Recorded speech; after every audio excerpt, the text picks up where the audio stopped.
Thank you, Marty. As Marty said, I am Wendell in for VLK, and I'm a radioholic. Well, not really. Yeah, really, I am a radioholic, but I'm in good company because I imagine that the majority of the folks here are also radioholics to one degree or another. Recovering. Yeah, recovering. I don't know how much of us are recovering. A lot of us have relapsed, I think, is probably a better term. And we're a little bit confined with our display today because of the St. Patrick's Day decorations, but hopefully that won't be too much of a problem for us. I'm going to talk about several things today that might seem not too related, but they really are. They're pretty much interrelated. I know we've got a lot of newly licensed hams in the group, and we've got a lot of people with tech license that have had them for years, and they feel it meets their needs, and possibly it does meet their needs. And today's topic, although it's primarily aimed toward HF, it's a lot of it is applicable to VHF work. You can contest on VHF, even with an HT. You can do a little DXing with VHF if you want. So although it's primarily oriented to HF, if you're a tech licensee, you can get something from it. And actually, what I'd really like for you to take away from it is get excited enough to pursue getting that general class license. It's not that difficult to do, and you might find that it opens up a whole new world for you. So the topics today is expand your radio skills, try something new, and don't limit it just to these topics, which I'm talking about DXing and radio sport and QSL card exchanging today. And it's going to be sort of divided into those three. The slide presentation is anyway. But the three are interrelated, and there will be some jumping around in the topics, so bear with me if it seems to be a little disconnected at times. Again, don't feel put off if you say, well, I'm a tech and I don't have any HF capabilities. You don't have to do some of these things, and I just hope it'll spur your interest on a little bit. When you think about DXing, what do you think about? Do you think about some guy sitting on a rock out in the middle of nowhere trying to activate a station for other hams to add to their country list? Well, that's part of DXing. The Beauvais Island DXpedition this past year created a lot of interest. It got the term actually DXpedition out in the open, where a lot of hams weren't aware of what it was, and even a lot of non-hams now know what a DXpedition is, even though the expedition proved to be a failure in the sense that they weren't able to actually land on Beauvais. It still did a lot, I think, for ham radio. Or do you think about that ham who is hunched over his radio at wee hours of the morning trying to eke out that weak signal to add, entity number 300 to his DXCC list? Well, that's part of it as well. Or do you think that you've got to have just a ton of equipment to do DXing? That's a pretty good little bit of equipment there. But you don't really have to have that much equipment. What is important though is antennas. This is Whiskey 2 Radio Echo. This is Ray. He lives in New York, and his station, his antenna farm, is in Maine, right on the coast. Probably one of the best locations in the country, in the United States for DXing and contesting. And if you do any DXing and contesting, you've probably come across Ray, Whiskey 2 RE before.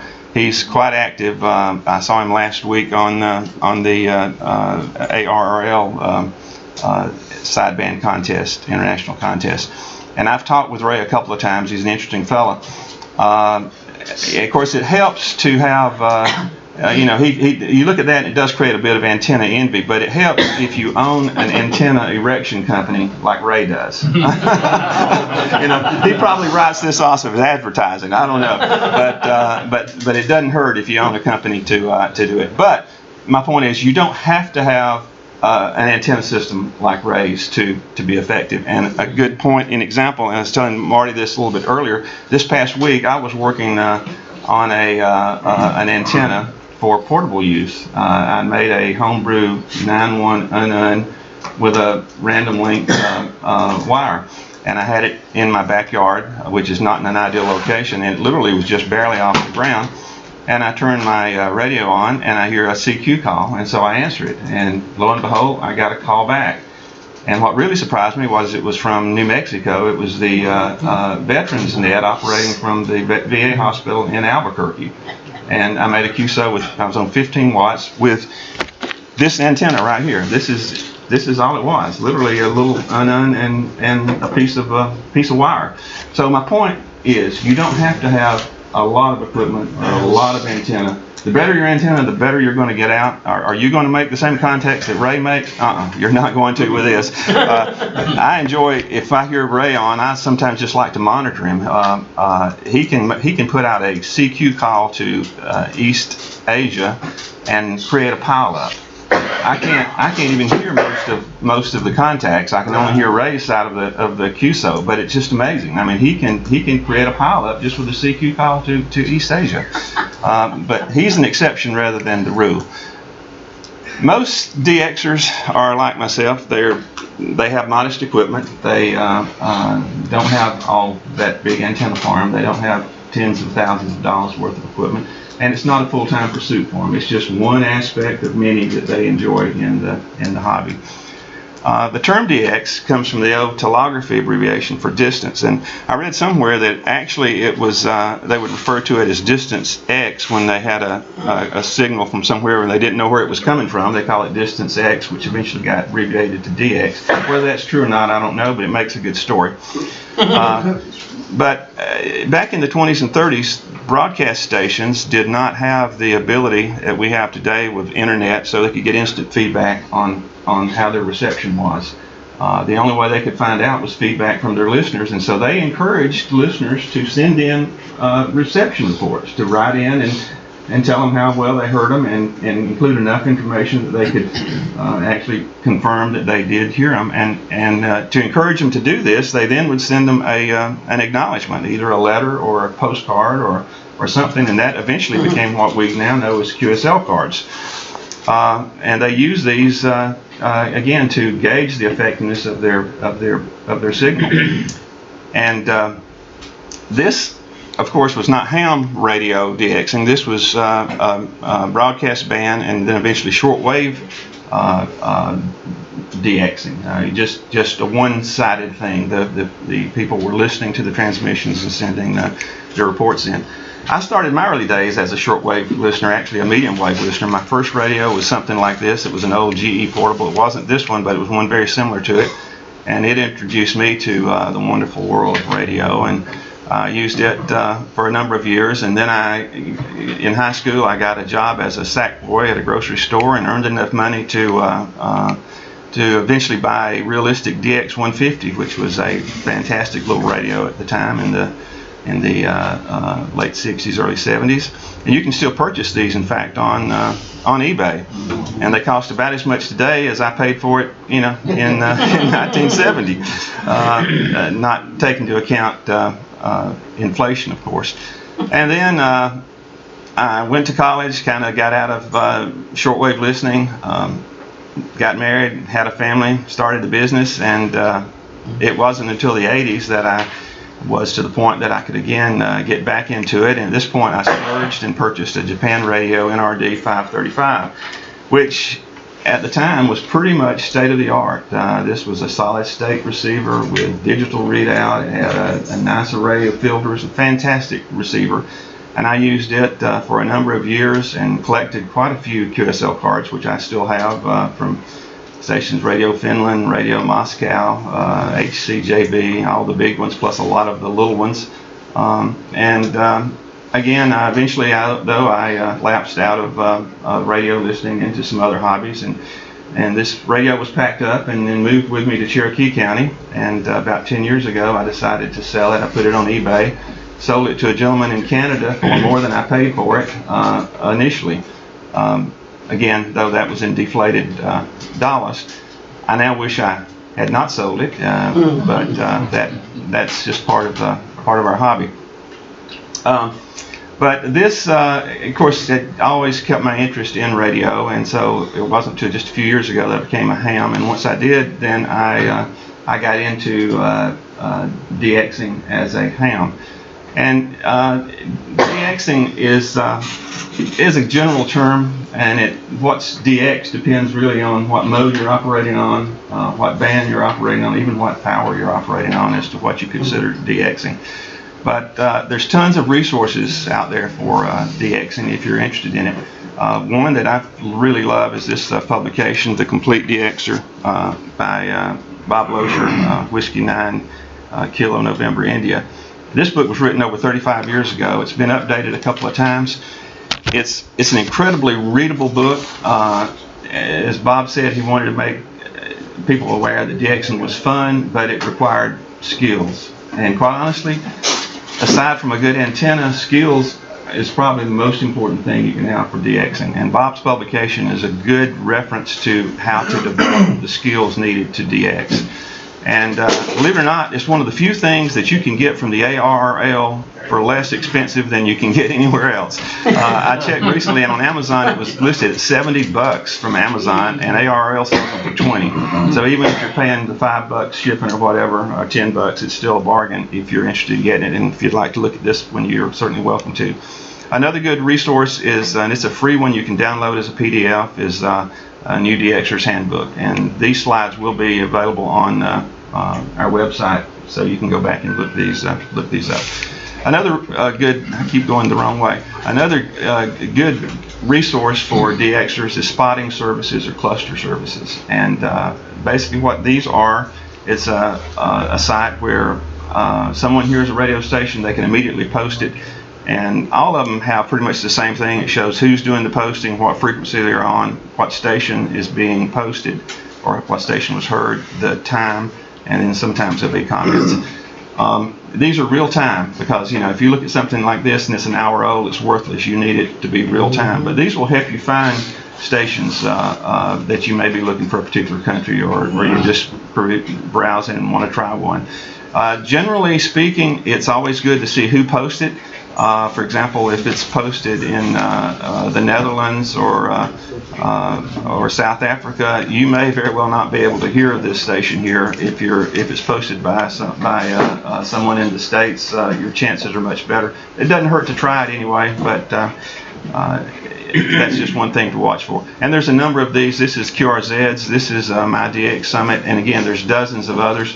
Most of the better logging programs have cluster and spotters built into them. I use Log4OM, and that's the spotter that I use. It has a very good cluster, and the good thing about it is it's integrated with my radio. So if I see a station and I want to try it, I just simply click on it. It automatically tunes my radio to that frequency and mode, and I'm good to go. It even enters in the basic information. Yes, question? What do you mean by cluster?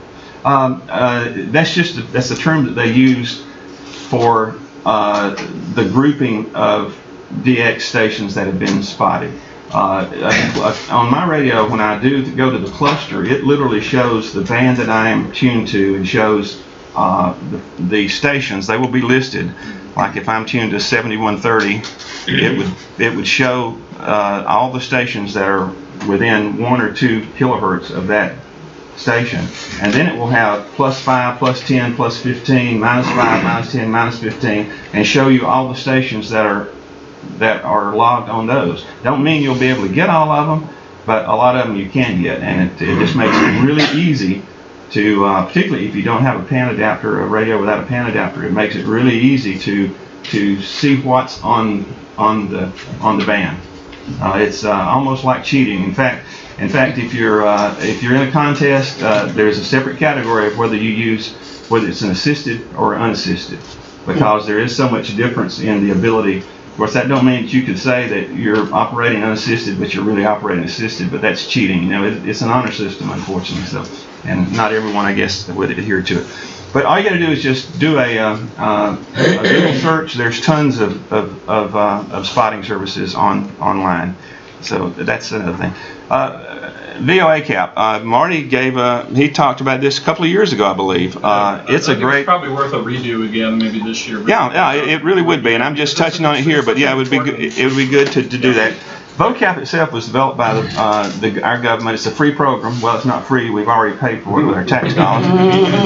But it is available to download, and the vocab program itself is pretty intimidating and pretty complex. It's not easy to use, but fortunately there's a number of hams who have made interfaces to the program that makes it quite easy. This is the voacap.com website. You can put in your location, the area that you're looking for. I put in Atlanta, Georgia, and I put in Malta. This was just, I just put it in for demonstration purposes. And it pulls up a graph and shows you the most likely frequencies and times that you would be able to hear Malta from Atlanta, Georgia. That doesn't guarantee you're going to hear it, but it makes you're much more likely to hear it here than you would be to hear it here. Yeah, so it's the probability. Yeah, it increases the probability. Exactly. You know, and that's what it's all about. It's just it's a matter of probability. Another nice little program is HamCap, and it's a free program as well. You download it, and it interfaces with the voacap, and you put in the type of antennas that you have. You put in your QTH location, put in the sunspot number and the K index, or if you want to download the Iona Pro program, which is free for 30 days, and after that I think it's $12 to purchase it. Just click on it and it'll automatically download these parameters for you, and it then will generate a map which shows you the likely propagation. If you use the DX Atlas program, some people may already have those with their logging programs, or if you don't have it, you can purchase it, and it's like $29 for a purchase. It has lots and lots of options, but this is one. It shows you the brighter the color, the more likely the propagation into that area from your location. A neat thing about the HamCap and the DX Atlas is you can change your parameters just to see what happens. For example, this is a map showing the propagation of 100 watts with my little quarter wave vertical, which has a -6 dBi gain, and this is what it looks like. If I take that same 100 watts and put in, tell them that I have a 5-element Yagi at 95 feet with a 14.3 dBi gain, it looks like this. As you can see, it's much, much brighter. And also it even includes areas like the Australia and South Pacific that's just not even hardly lit here at all. So it's fun to play around and say, well, what would happen if I purchased a 1500 watt linear? You know, so you can put that in and see what difference it makes, and it might make surprisingly little difference, less difference than you would think. One reason some people do DX, and I'm a collector. I mean, I've always been a collector. I collect stamps, I collect coins, I collect pottery, and so I collect QSL cards forever. And so as a result, I collect certificates. I'm what some is sort of a semi-derogatory term, a paper chaser. Some people enjoy that. Some people do it just for the pleasure. I just like to collect things. It's not that I want to brag about it. I just like to collect them. One of the ones is the DX Century Club. If you have got 100 confirmed countries, you can get the DX Century Club award, and then there's stickers for each additional. I think I'm up to like 140 countries currently. Wow. Which sounds like a lot, but on the grand scale of things, it's not, because there's like 330-something entities. And again, they call them countries, but they're really not countries, they're entities. For example, Alaska and Hawaii are considered separate entities from the U.S. simply because they meet the criteria of being a certain distance from the mainland.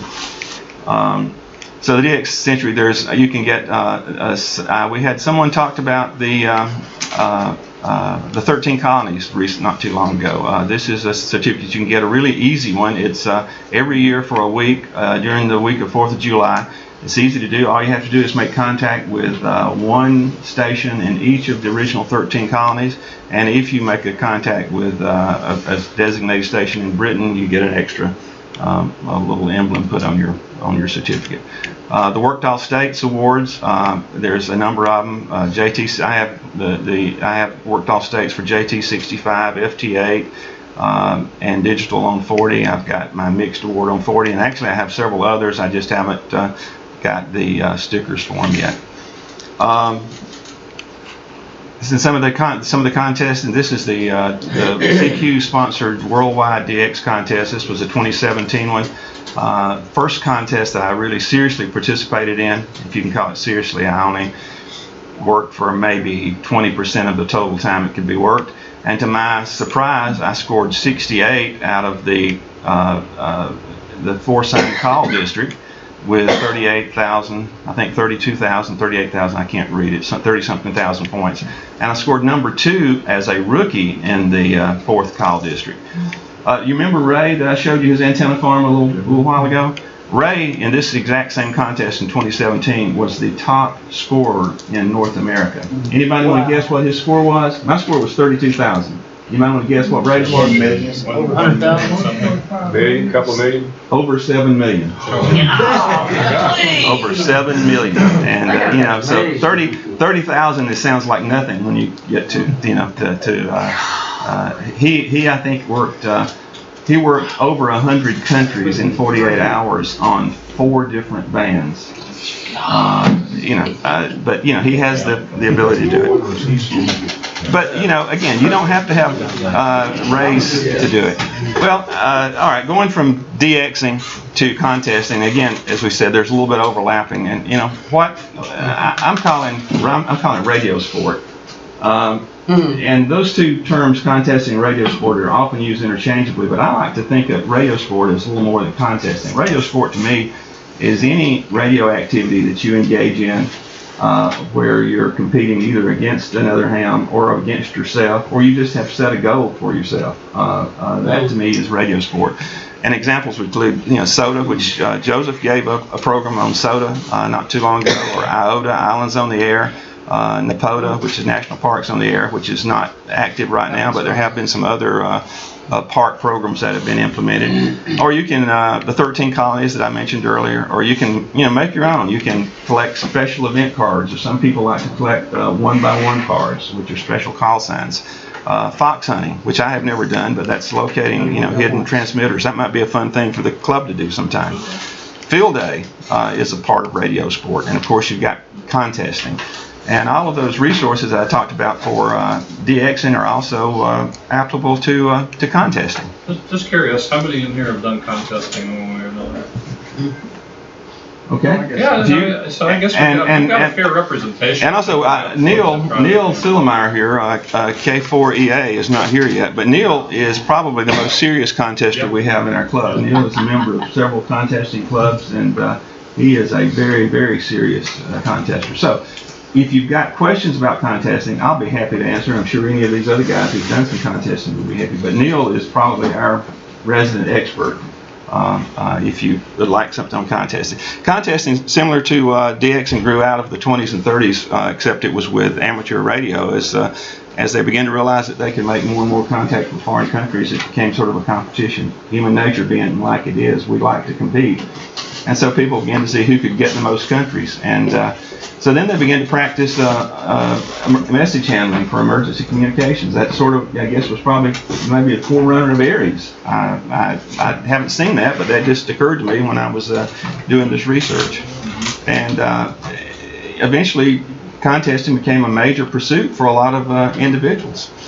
You know, in a contest, you can either have one individual, or you can have a group of individuals as a team that compete against other amateur stations, and it's done over a definite period of time with definite rules. And these are usually sponsored by either one of the major publications. CQ sponsors a number of contests. QSLcards sponsors a lot of contests.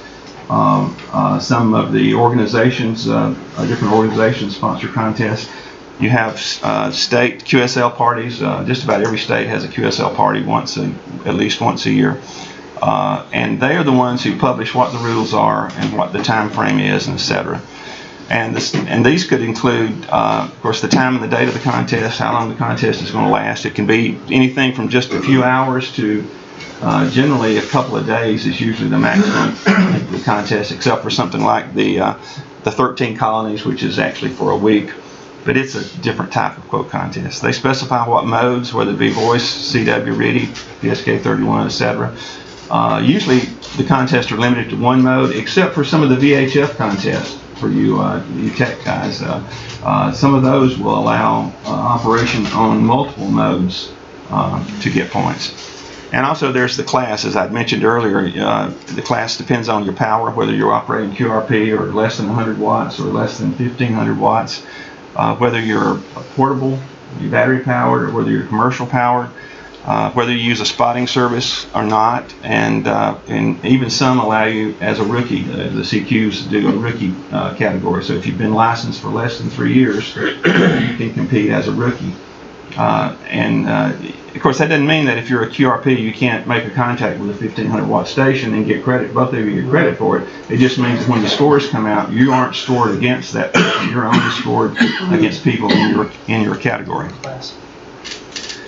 And how do you get started in contesting? Well, it can be a little bit scary at first. I'm sure everyone in here who's ever done contesting can tell you the first contest they were in was a little bit intimidating. It moves rapidly. Yeah, it moves quite rapidly, and some very, very rapidly. My best advice, if you're interested in doing contests, is to look up a contest calendar online, see when a contest is going to be, and just listen to it. But before actually listening to it, look up the rules to see what the rules are and what the exchange is. Because if you don't, and you listen to a contest, and you probably tuned across the contest before going on, and you hear these exchanges, and you say, well, what in the world are they talking about? That doesn't make any sense. And again, like Marty said, they're very fast and they're very precise, and they're only exchanging that information that has to be exchanged. Right. And brevity is the name of the game. You want to be clear. For example, as it says if you're given your serial number, which some require a serial number, and you're up to 55, you don't say 55 because that might be misinterpreted as 65. Yeah. You say 55. And if you're having to give your state, and particularly if you're dealing with an international station, instead of saying Georgia, say Golf Alpha. If it's a U.S. Station that you're in the contest with, saying Georgia is usually fine unless there's a lot of QRM, and then you may want to use the Golf Alpha. And don't be intimidated. If you put out a call and there's a big pile up for this station and they're not recognizing you, just be patient. Come back an hour later or even the next day if it's one. As the contest goes on, it will die down somewhat, and they'll answer you if they can hear you, because they want to make contact with you as badly as you want it. Because the number of contacts is the name of the game. One thing I typically hear wrong too, and I'm sure you've heard this too, where somebody tries to make a contact with them but they don't know the rules. Exactly. So then unfortunately, the other station then has to try to say, well, what I'm trying to get from you is I need a serial number and I need a, whatever it is, single strength or whatever is the exchange. Right? Exactly. So that's why it's so important to know the rules. So a good example is like the single sideband one we just had, right? Last weekend, yeah. Yeah, because the DX station was supposed to record their call sign and their power. You're supposed to report, I think it was signal report and your state. So the exchange was different on both sides. And if you didn't know what the rules were, it was a creative problem. So they would say 59100. Yeah, that's what you hear. You hear 59100. And something else while we're talking about that is that during contesting, no matter what your signal strength is, no matter how bad, if you can barely hear them and it takes 3 or 4 exchanges to get it clear, you're still a 5'9". Everybody is a 5'9" in a contest. That's just that's a matter of expedition. You're 5'9". It doesn't matter how bad it is. This is what a typical exchange might be. Say I am. This would be for like the CQ Worldwide DX contest. And I'm going to say I'm the caller. I pick a frequency and I go on. I say CQ contest, November 4, Victor Lima Kilo contest. And I pause. And hopefully I'll get 2 or 3 callbacks. And if I select one, say one of them says Zulu Lima 6 Quebec Hotel. Okay, all they give is their call sign. They don't give anything else. And so I recognize them and I'll say ZL6QH 5905. And that's it. 5905. And so basically what I have done, I have confirmed to this New Zealand station that I copied his call sign and his signal port's 59 and that I'm in zone 5. That's basically it. And if he copies me back, he responds. But if he doesn't, he'll say something like repeat please. And so you try it again. But if he gets you, he'll come back and possibly he'll say thanks, or he might say QSL or Roger to acknowledge it, or he might not even do any of those. He may just say 5932. So he's acknowledged that he got your signal port. He's giving you his signal port and his zone, and then I would come back and say 73, or thanks for the ZL. or something of that nature. And then I would say November 4, Victor Lima Kilo QRZ. So basically I'm waiting for another call. And if I don't get another call immediately, then I start the process over again, and so, you know, with the CQ contest, et cetera, et cetera. But, you know, the name of the game is make as many contacts as you can. You know, I'm not a good contester. I do it for fun. I don't worry about so much points. But some of these guys are, you just have to listen to them to appreciate it. This is I have a question. Yes. On your last slide.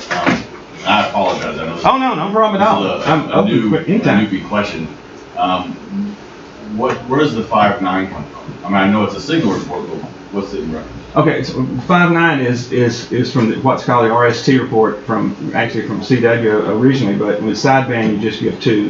You give the readability and the signal strength. It's basically readability is 5 and your signal strength is S9. Yeah. They pre-fill 5.9. Nobody wants to hear, you're a 4.7, you're a 3.6. I do that. Sometimes they don't like it. Some people say, I'm being more honest. some people say 5.9, 30 over or something like that. You know, you're blowing me out of the water. Because I've heard, you know, and I was told it was wrong terminology, but like people say, oh, I hear you 9 by 10 or whatever, or some. Well, what you say 5.9 plus 10. That's or 5.9 plus 5 or 5.9 plus 20. That means it's 5 by 5 or something. Well, you can say 5 by 5, but that would indicate that it was you can understand clearly, but their signal was very, very weak. Okay, so that's 5 by 5. And then what does ZL mean? ZL just means that's ZL. So you don't use Yeah, the ZL call sign. Well, you can. It's a country prefix. You see the country. That's the prefix for New Zealand. ZL. The call that was calling in was ZL6QH. Oh. So you say thanks for the ZL. I'm basically saying thank you for New Zealand. Is what I'm saying. Because why do you say Z? well, because it's a lot more clearer than saying Z. Z, yeah. That might be mistaken as B or V Or C. or C. Oh, I thought you Or T. Well, like phonetic is Zulu, so I didn't know. It's fast. Yeah, it is phonetic. It is phonetic, but just like 9 is often said 9. It's just easier. It's more expeditious and less likely to be misinterpreted. That's a very good question, though. Very good question. So are there other letters that you don't use the phonetic? You use like a shorthand?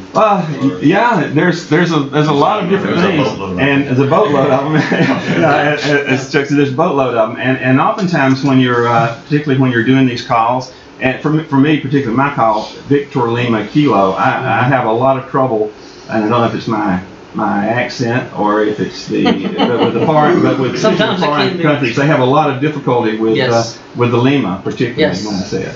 And so a lot of times I'll say, if I have to repeat it, it's Victor Lima Kilo, or I'll say Victoria London Kilowatt. Yep. You know, use some other. Particularly more international, like London is a little more international than Lima, or a little more recognizable than. I have found exactly the same, because sometimes when I call sign, which is KB4MG, the Mike Golf part, they don't pick up. They don't pick I up. say Mexico, Right. Germany. Oh, yeah. Yeah, Mexico, Germany is not a problem. Sometimes that can get confused with location Mexico. Yeah, absolutely, Yeah. absolutely. So, but there are some deviations like Sugar Baker. Sugar Baker is good. and stuff. Radio Romeo Yeah. is another one. Yes. When the U.S. military came up with the current phonetic alphabet, they deliberately chose words that foreigners could not Should know, pronounce. Yeah. That's a good bit of trivia there. A good point. And sometimes when I'm putting my call out, instead of saying November 4, Yeah. I'll say Norway 4. For a couple of reasons. If I'm doing it, particularly an international call, that's a little bit easier for them to comprehend, and it's also a bit shorter. Norway is 2 syllables. November is 3 syllables. You know? So you look for anything to make it a little easier. But a very good question. Thank you. Anyone else has questions? Don't hesitate to ask. Wendell? Wendell? Yes. One slide back from this one about intimidation. When somebody's a station that's got a file that's working split, and the same setup. Yeah. Do you have any reference to that? I don't have a reference to that. I felt like that was getting probably a little deeper than I needed to I get know, today. there's so much confusion to people on the radio. But that is, and you'll hear someone. In fact, I worked a station last weekend in the ARL DX International contest, and you don't hear this too often in contests. You hear it a lot in DXing though. But even in the contest, I heard someone, he was putting out a CQ contest, 5 down, listening 5 down. So basically what he was saying is he's broadcasting on say 14.205, but he's listening on 14.200. And so you have to operate split. You've got to broadcast on 14.200 and listen on 14.205. Otherwise, you're not going to make contact. Holy smokes! And why do they do that again? Well, they do it so they can hear you, because if everyone is calling in on the same station, they're on the same frequency they're trying to talk on. Oh yeah. So they do it to kind of avoid pileups and make more contact. Exactly. And you hear that a lot with DXing. You don't hear it as much with contesting, but it does happen in contests. It happened to me last week, in fact. See, I've often wondered why you hear some people and they sound like they're all frequency. And it's like, dude, you're like 2 or 3 clicks down from where he is, and now I get why they're doing it. Yeah, it's called operating split. That. Good question, Tom. I wasn't going to get into that. That's what all those extra buttons are on the radio. That's those buttons you never use. Just try not to hit the big red one. Window. Yeah. That means that you would receive him, and you would continue to receive him on the frequency that he is transmitting. Yes. He would continue to transmit on that frequency. Yes. So you both would have a split or an offset. Yes. Yeah. Both operators have to operate in split. Yeah. Okay. And there are DX police out there who, if you're transmitting on the same frequency that he is, they'll say he's down. Yeah, down 5, you idiot. Inevitably, you'll hear that. Well, the reason for that is so that all of us that are trying to work the one DX station will be able to hear his instructions. Exactly. Because he's always, the DX is always in charge of the communication. Yeah. So he sets the pace. He controls everything. Yeah. So we're listening on a clear frequency. The only one supposed to be on it is him, and then he's got to sort out the 40 that are calling him. Yeah. That's his problem. Yeah. 40, it's the small. Good question, Tom. That's a very good question. Okay. Let's see. Where were we? Like I said, a contest for all tastes and seasons. And this is a little chart that N5PA had put up, and I come across. I thought was really nice. It shows a calendar from January to December going down, and from beginner to expert going across. And this is pretty subjective as to beginner to expert. We see field day falls in about the middle of the year. In the more beginner category, the ARLDX, which was last weekend, falls in 1st of March, and it's in the sort of the medium difficulty. The CQWWDX, which is one I showed you the certificate for, is a little more difficult because of the exchange. It's in October. This is the sideband, and they also have a CW, and it's in Thanksgiving weekend. Yeah, yes, sir. Thanksgiving weekend. You can make DXCC in a weekend. You can, yes, you can. I just played around this past week with ARDL and DX, and I think I made a little over 100 contacts in 40 countries, I think. And that was just kind of playing around. And you get into the sprints, which are very, very short duration, but incredibly fast-paced, and that's the reason they're considered more difficult. But again, there's something for everyone if you're interested in getting into QS. A question: somebody says, "Well, I'd like to participate, but do I have to do a log? I don't want to do a log." Do you have to do a log if you participate in the contest? Well, the short answer is no, you don't. You don't. You don't have to do a log. With one caveat. It's better certainly to do a log. You have to do a log if you want to get scored. You have to do a log. But as a common courtesy, if you're not going to do a log and you know you aren't going to do a log, you need to work at least 3 or 4 stations on every band that you're going on. And the reason for this is if I submit my log and I submit you as a contact, and you have not submitted a log, the contest robots that score the log sheets, they're going to look and they say, well, I don't have a match to this, so they will go out then and look at all the logs that have been submitted. And if they find that you were on that frequency and 3 or 4 other people have listed you as a contact, then they're probably going to give credit for that contact. But if they look and they find that I'm the only person that had you down as a contact, they're not going to allow that contact. They're going to say, you know, that's either an error in the call or fabricated or whatever. So as a courtesy, if you aren't going to submit a log, you do need to work several stations on the band that you're operating on. Is that clear? Yeah. Absolutely right. Contest logging software. If you are going to participate and even if you aren't going to submit a log, I would recommend getting some contest software, and these are available. I use the N1MM, which is free, and it's an absolutely fantastic program. It's updated for every contest. It automatically enters a lot of the information that you're going to need. It only shows you those fields that need to be filled out and tells you what needs to be in them. It automatically will generate the Corbello format to submit to the contest. What I do is I do all my logs in N1MM, then I create a ADIF file and import it into my regular log so that I have it in my log. Very easy to do, works great. I know a lot of you in here use the N3FJP software, and it again has a contesting mode for it. DXlog does. I can't speak to these because I haven't used them myself. But they work.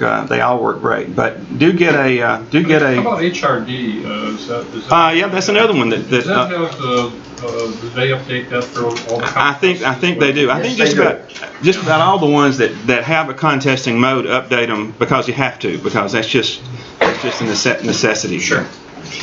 And you know, some regular software like mine, you could use like my Log4OM that I use for my regular logging. You could use it. It's just not nearly as good as a contest logger as it is just a general logger. Yeah, the N1MM is great. But you know, download the N1MM and play around with it. You know, it's free, and get familiar with it. There's tons of online resources, and again, these are going to be on the website, so you can look up these URLs if you want to. The next thing we'll talk about is QSLcard collecting and exchanging. You know, I've already touched on this some because I'm a collector, as I told you, you know, and you talk about, you know, what kind of cards do you collect? Do you collect every contact? I don't know of anyone that collects every contact. I went through mine just out of curiosity, and I think I have requested QSL cards on 0.5% of my contacts.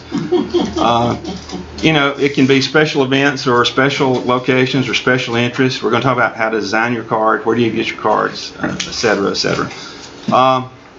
Special event cards. That's one thing you can collect if you want to limit it. Some people collect just special calls, like W9I, which was Illinois State Fair special event card.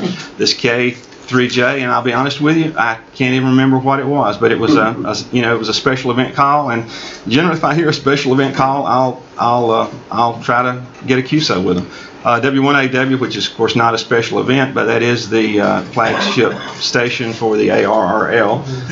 So I had that one, so I thought, well, that's a neat one to get. You can get there's a lot of merchant marine ships that are docked that have amateur stations on them, and so that's another thing that you can get.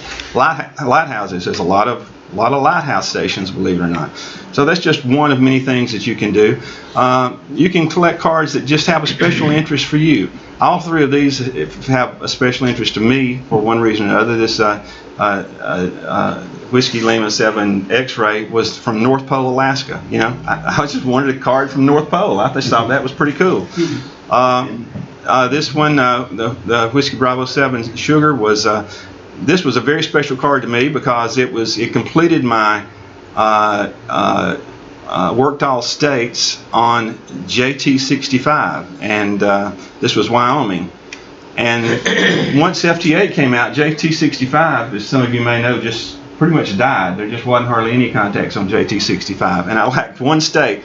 Well, I had an FT8 contact with this operator, and I sent him a message through JT Alert, and I said, would it be possible to make a contact on JT65 with you? And he said, well, I'll be happy to try. I've never done JT65. You know, he came into the hobby with digital after JT65 was gone. I said, well, you know, you've got the software for it. And so for about 30 minutes of back and forth with text, I helped him get set up, and we made the contact. And so I sent him a really nice little note and my card, and said I'd love one of your cards for that reason. So this card's special to me. Other than that, it has no particular meaning whatsoever. This one is from Rhea Jerem, N2RJ. I don't know if any of you are familiar with Rhea or not. She's on a lot of technical forums. She's a very technical savvy person. She was on the Flex forum. That's how I got to know her, and I had actually corresponded with her a time or two. And she's just most recently been elected to the as an ARRL director for the Hudson division of the ARRL. And so when I had a contact with Rhea, I just wanted one of her cards because it was someone I kind of knew. So my point is that, you know, you can collect cards that are just of interest to you for whatever reason.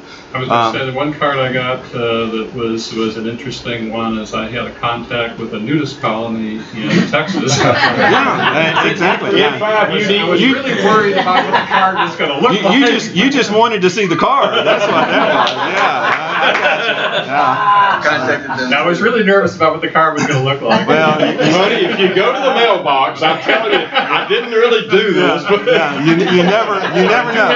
Did you get the one with the bare feet? Did you get the one with the bare feet? Yeah, but I think I showed. That's pretty cool. Yeah. But you know, you can collect cards of places that you've been, places you'd like to go, or just places that were hard to get. You know, what do you put on your card? Let's see. I think did I miss one? Let's see. No, I guess not. About the nudist colony. The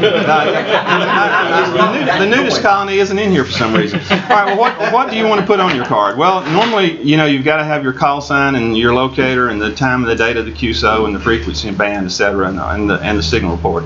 And you know, but you can also have your address, your equipment, and all kind of just about anything else that you want to put on it. You know, your cards can be they can be personal. Here's you know, an operator at his station. Here's a guy in England who loves to do off-road you know, activities. A guy in Alaska who he said he does ice fishing, and so you know, it can be a personal kind of thing. Or your card can it can be humorous. This is one from Uruguay, you know, with the dog with the radio headset on. Or sometimes they just defy explanation, you know. What you know, the F6KHM and this TM6M is actually a contest station, but you know, maybe he's talking about the Twin Towers. I don't know what the significance there was, but you know, there's just no explaining some cards. Designing your own card, it can be a simple card such as this one. It's got all the essential information on it. This is my card. This is a satellite photo from a weather satellite photo from over the southeast that I actually downloaded directly from the satellite with the quad helix antenna that I built. So you know, that was kind of special to me, and I've got that information on the back of my card. So that's you know, that's a kind of a personal card for me. This is a card from one of my buddies, and also Bob N4 RFC's buddy. WG4R. He is a retired airline pilot, and he used to make QSOs from the cockpit. I'm not sure what the FCC thought about it, but his card reflects the fact that he was on 20 meters flying 727, had an HF radio. Yeah, you know. So you know, your card can be just about anything you want it to be. You can get cards. Local printers can print QSL cards for you. You can go on cheapqsl.com and get cards for as little as $0.10 a piece.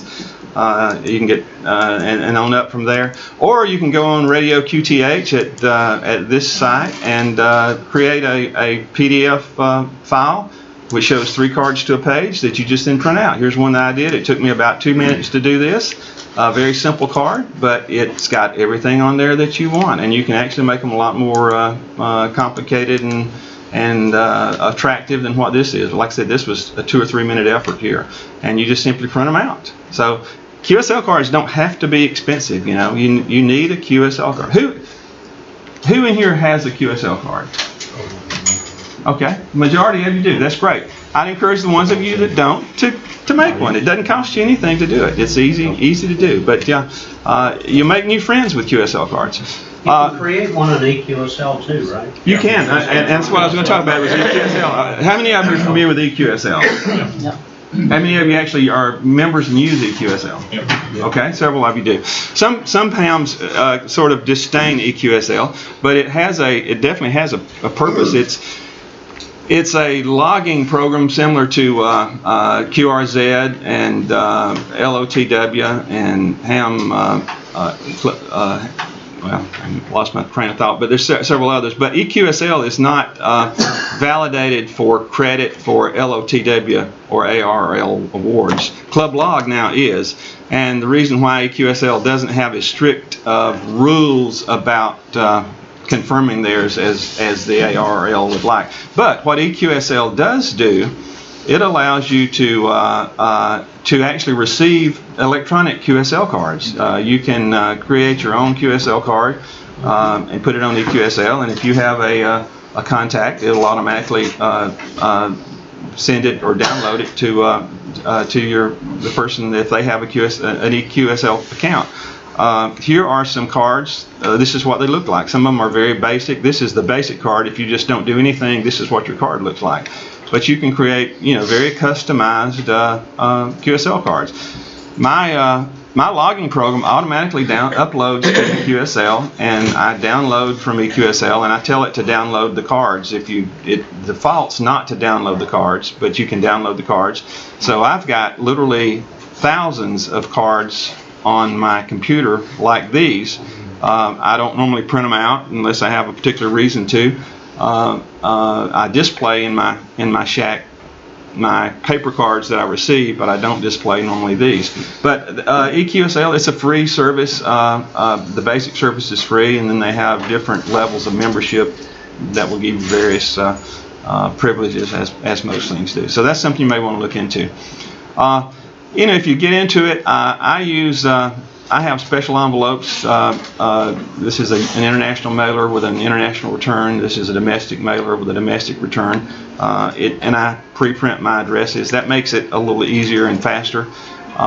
It can get expensive if you're doing direct QSLing. Postage, of course, has gotten expensive, but you can actually purchase bulk postage at up to 30% discount. You can get it 70% of face value. The only thing, you have to maybe take 2 or 3 or 4 stamps to make the correct postage. But that's a pretty good savings. If I can save 30% on something, I'll save 30%. And as an added benefit, a lot of the hams that you're sending your card to are stamp collectors as well, so they love getting these older U.S. stamps. And as a benefit to you, you get nice foreign stamps returned. And if you're not a stamp collector, perhaps you have a child or a grandchild or a niece or nephew who is, so you can pass these on to them.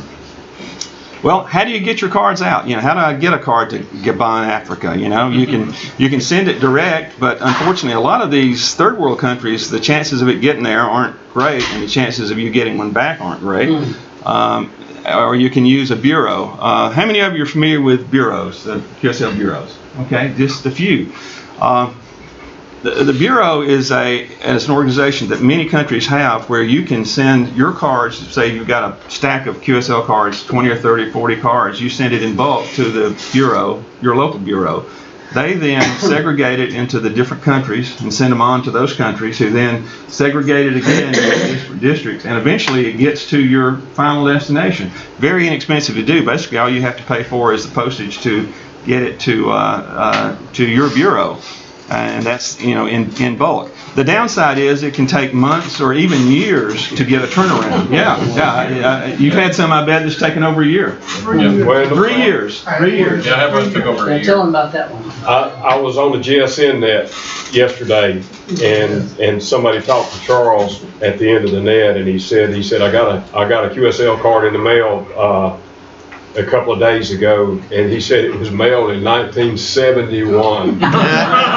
Somebody had lost it somewhere. It was actually in the mail. And they found it, and they put it in the mail, but he said somebody had to add 47 cents postage on it. That's one of the best stories I've heard. Well, I've actually had LOTW confirms that are over 2 years old. And I guess this is people who've been active hams, but they did not have an LOTW account. They get their account set up, and then you can send out all your old. And that's something that if you don't have a Logbook of the World account, get one. It's a pain. Honestly, it's a pain to set up. But once you get it set up, it works pretty smoothly. You don't have to be an ARL member to set up an LOTW account.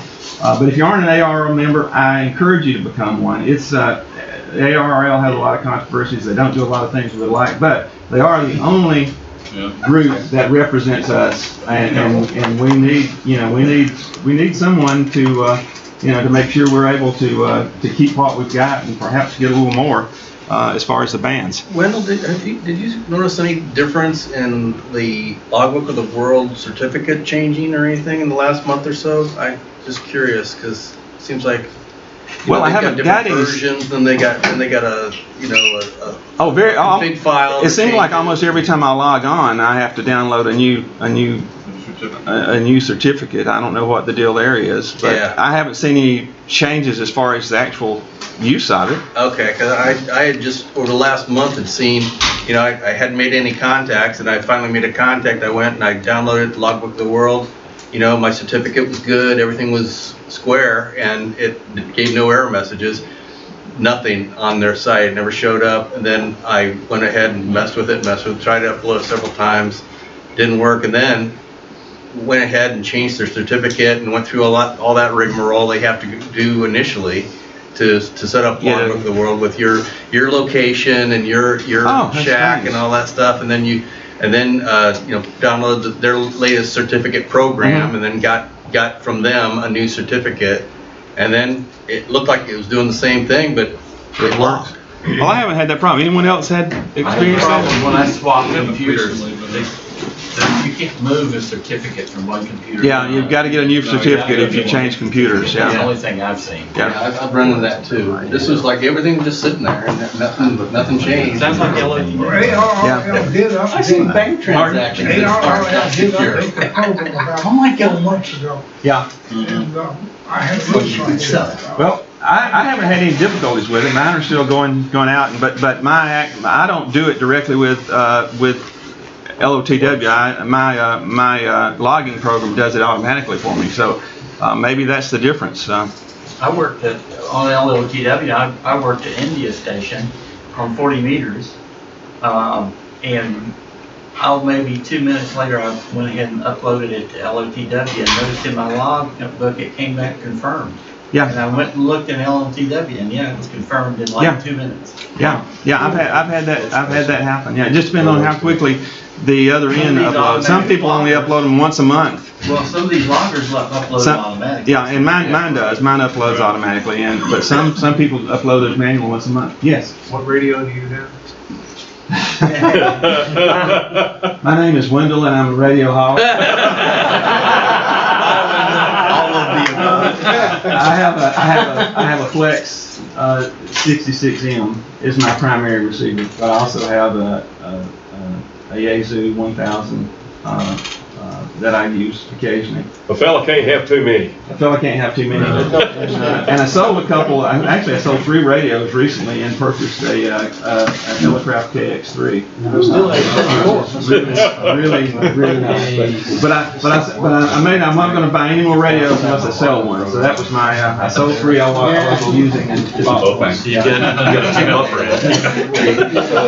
You shouldn't ask that. I'm glad my wife's not here when you. But anyway, the Bureau is a good way to do it. It just takes a while to get them back. Where is the Bureau at?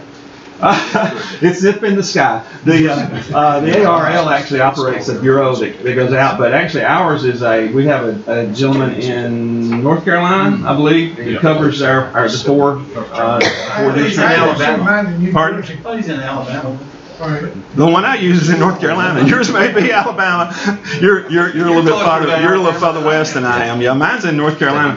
And well, it has to do with your with your call sign as to because each there's lots of there's a hierarchy that goes down, so that when you get down to the base administrator, he's not handling too many cards, but it's based on your call sign as to where it goes. All you got to do is, again, Google it, or if you want to contact me, I'll be glad to get the information together. I think mine's in Sterling, Virginia. It's call box 599 is the post office. But again, it's based on your call. You see, you're a KJ4, and I'm an N4. Yeah. Of course, Bob's an N4 also, so I think we would be the same. But I think it's suffix. Okay.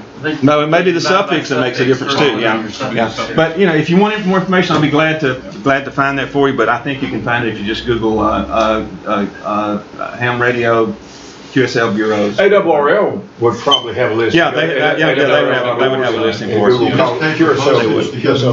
You have to pay postage to go there, yeah. And if you're not an ARRL member, they may charge a slight fee. It's not a lot, but they may charge a slight fee. It's still a lot less expensive though than sending out $1.15 for postage. And I'm going to talk about one other method, the OQRS. Anybody familiar with OQRS? No. Okay, yeah, we got a couple people on. OQRS is an interesting aspect of QSLing. And again, some people thought it was a work of the devil when it first came out, but I think it's becoming more and more acceptable, particularly with DXpeditions and a lot of foreign DXers. DXpeditions, they may go out and handle, they may have 40,000 contacts over a 2-week period on a DXpedition. That's a lot of QSLs to have to handle. And so they created the Club Log, this OQRS, which is online QRS page, and it works wonderful. And basically what you do is, if you've got a QSL, and I put this one in, this is one I had with a Russian contact in Antarctic, and I go to the QSL, the Club Log, and I put in his call sign, and then once his pull up, I put in my call sign, and it comes back and says, you have a confirmed contact at this time, and do you want a QSL card? And you can say yes, and you can say either bureau, which is no charge at all, it's free, but it may take you months and months to get it, or you can say direct. And if it's direct, it can be anywhere from $2 to $4 charge. But if you do it direct, you usually get a card within a couple of weeks. You'll have a card in your mailbox. The beauty of this is you don't have to send a QSL card, because the expeditions could care less about getting a QSL card from you. You save the card, you save on the postage, you save on the return postage. So, $3 or $4 is a bargain if it's a card that you're really wanting. As long as you aren't, if you're okay with bureau, that's fine as well. If you need him for DXCC, it doesn't matter what it costs. It doesn't matter what it costs if you need it for DXCC. Good point. But the OQRS is something that's worth looking into. Again, if you're not a member of Club Log, join it. It's free. And Club Log now reciprocates with LOTW. So if you have a contact, a foreign contact that is not a member of LOTW but is a member of Club Log, you would have to get a physical QSL card, carry it to an ARRL verifier, get it confirmed, then pay to get it submitted to ARRL to get it added to your LOTW file. Now, there's a lot of international people who have Club Log that don't have ARRL LOTW. So if you get a confirm on Club Log, you can now upload your Club Log to your LOTW. And they accept it as a confirm. So that's, for no other reason, that's a reason to have Club Log. When you say you have to pay $2 or $4, do you pay through Club Log? You pay it on his PayPal. You do it with PayPal or account, and with some of the DX expeditions, it'll be maybe $4, and $3 of that covers the cost of getting the card to you, and $1 is a donation to the DXpedition, which I have no problem with that. As a DXer, I'm glad these people are willing to take the time and the expense to go out, and I don't mind supporting them with $1. But again, it's not for everyone, but it's for some. Question? Yes. Since you brought up the Club Log site, it made me think about some emails that I see on the North Fulton's Reflector. There's something about DX contacts that you make that somehow credit the club or club call sign. Do you know anything about that? I do not. That's not something I'm aware of. Maybe I just read the conversation out of context, but there was something about it was related to just your DX contacts amounted to something. It may very well be. A lot of it is they get revenue depending on how many hits they get. It's like a lot of these stations are. And also, it may sound complicated. We're talking about Club Log and LOTW and EQSL and all these. The thing is though, if you've got the right logging software, it's all transparent. You don't have to do anything. If I make a contact and log it, it uploads it automatically to QRZ, to Club Log, to LOTW, to EQSL. I don't do a thing. It does it all. So it's not like it, you know, the work is in getting it set up, and it does take a little effort to get it set up. Well, why do we DX and contest and collect QSL cards? Well, we do it for the fun. For one, just the excitement of the chase. There's a variety. Every contact's different. Every card's different. Every contest is different. We do it for fulfillment. You know, the act of bettering yourself or beating someone else, reaching a goal, learning new techniques to expand your knowledge and improve your station's work. This is something that's not, it's not a minimal thing. Helping amateur radio, you know, we need to keep the bands alive. You know, they'll use it or lose it. Those frequencies that we have are valuable, very valuable. And if you don't think they're valuable, you just look at some of the auctions for the airwaves. They pay millions and millions and hundreds of millions of dollars for frequencies. And we don't want to lose any of those that we have. And the only way we can not lose them is to keep using them. And if they're not used, they'll you know, the FCC's decided they can make a few $100 million off of them. Friends, you make friends both online and friends, you know, at Hamfest and conventions. So those are other reasons to do these things. So, you know, just remember, if you have a ham license, you own ham radio. And don't sell yourself short by not trying things. It doesn't cost you anything to try a lot of these things. You either like it or you don't. I have tried a lot of things that I then discard, either because I found that it really wasn't something that interested me, or as often is the case, it exceeded my senior skill abilities. I just simply wasn't capable of doing it. I wanted to do it. I just simply, I don't understand it, you know. But, you know, try something new. You just might find that you like it. And that's it. Any other questions? I'll be happy to answer. Yeah. That 60s radio that you showed, was that tube or transistor? That was a transistor though. Yeah, it was a transistor though, a little GE portable. It was one of the early true discrete transistor radios. Okay. Was it a just a receiver or transmitter? No, it was just a receiver, just a receiver radio. It's not a transmitter. I didn't have a transmitter till I was till 3 years ago when I got my license. Anything else? All right. Well, I appreciate your attention.